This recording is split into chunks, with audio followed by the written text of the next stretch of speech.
to, of all the threats, I mean, there's so many threats, I think, to the US, to the world. I mean, we've all been watching the news and seeing the attacks in Paris and the Russian plane and ISIS, and there's a threat, you know, an ISIS threat in town today. So why a cyber threat? Because it's unlike any threat that we have ever confronted.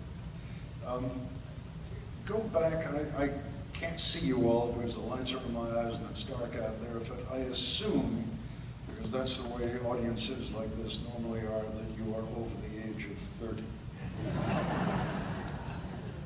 Maybe even 40. And you remember what it was like during the 1950s and 60s when we had the danger of nuclear attack by the Soviet Union. And we went through all kinds of efforts back then to prepare for an attack, the consequences of which we knew would be absolutely devastating, but we had to do something.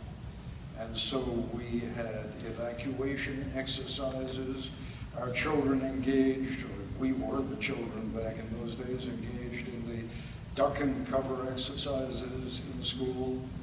People built bomb shelters. And ultimately, we and the Soviets came to the conclusion that none of these things would work. That in the event of a real nuclear attack on the United States, the consequences would be so devastating that even if, let's say, we were the first to attack the Soviets would still have the capability of launching a devastating counterattack, and the alternative was also true. So we reached what amounted to a balance of terror. It was called mutual assured destruction. It's still